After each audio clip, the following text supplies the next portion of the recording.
Saudi अरब और Iran को दुनिया लंबे समय से प्रतिद्वंदियों की तरह देखती रही है, लेकिन हालिया समय में दोनों के बीच मेल मिलाप देखने को मिला है। इस मेल मिलाप को कराने में सबसे बड़ी भूमिका चीन की है। दोनों देशों में इस करीबी की एक बानगी पिछले महीने देखने को मिली, जब ईरान के विदेश मंत्री अब्बास अरागची ने सऊदी के क्राउन प्रिंस मोहम्मद बिन सलमान के साथ मुलाकात की।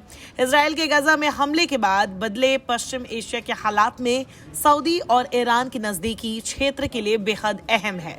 कई रिपोर्ट से मानते हैं कि ईरान सऊदी के बीच रिश्ते को बेहतर करने में चीन ने अहम रोल निभाया है, तो इजराइल की आक्रामकता भी इसकी बड़ी वजह बनी है।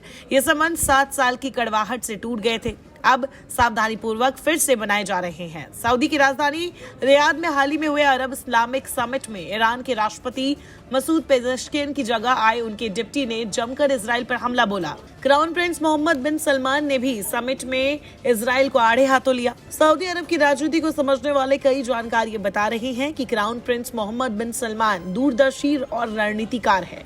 उनकी नजर हाल के साथ साथ भविष्य पर है। उन्होंने हालिया इस्लामिक शिखर सम्मेलन में इजराइल के खिलाफ सख्त रुख अपनाया। हालांकि इजरायली डोजियर केवल उनकी बातों से गायब है, दिमाग से नहीं।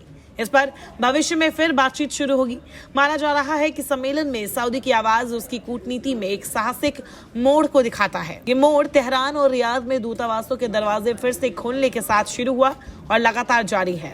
ये खतरों से भरा है, लेकिन दोनों पक्ष सावधानी से आगे बढ़ रहे हैं। खास बात यह है कि दोनों पक्षों के सलाहकार एक दूसरे की कमजोरियों से अच्छी तरह वाकिफ है। एक्सपर्ट्स का मानना है कि मोहम्मद बिन सलमान आज के समय में एक बदले हुए शासक लगते हैं। उनकी ताकत भी बीते कई सालों में बढ़ी है। उनकी सतर्क नजर ईरान पर लगातार बनी हुई है। ये भी देखा गया है कि शिखर सम्मेलन में हिजबुल्लाह और हमास महज फुटनोट थे। इसकी वजह यह है कि क्राउन प्रिंस MBS अमेरिकी राष्ट्रपति डोनाल्ड ट्रंप के साथ सहयोग करने के लिए भी तैयार लगते हैं। सऊदी के नेता और अधिकारी अलग अलग देशों का दौरा कर रहे हैं। हाल ही में सऊदी के आर्मी चीफ फयाद अल रुवैली ईरान के दौरे पर गए थे, तो वही अब उसके विदेश मंत्री भारत की यात्रा पर आए। उधर सऊदी अरब के रियाद में 50 से ज्यादा मुस्लिम देशों के प्रतिनिधि एक समिट में हिस्सा लेने के लिए पहुंचे थे।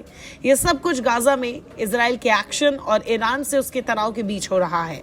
सऊदी अरब की मांग रही है कि इजराइल गजा में हमला रोके। सऊदी क्राउन प्रिंस मोहम्मद बिन सलमान ने रियाद में हाल ही में समिट में कहा था कि इजराइल गाजा और लेबनान में नरसंहार को अंजाम दे रहा है।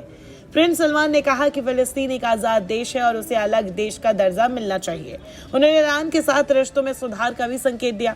सलमान ने इजराइल को ईरान पर हमला न करने की चेतावनी दी और वेस्ट बैंक और गजा से इजरायली सेना की वापसी की भी मांग की। सऊदी अरब जंग पर क्या कुछ बड़ी प्लानिंग कर रहा है? ये सवाल हाल ही में उसकी बढ़ती सक्रियता के बाद उठने लगे हैं। नमस्कार, मैं हूं मानक गुप्ता। अगर आपको हमारा ये वीडियो पसंद आया हो तो इसे लाइक और शेयर जरूर करें, और हाँ, हमें सब्सक्राइब और फॉलो करना ना भूलें ताकि आप देश और दुनिया की कोई खबर मिस ना करें।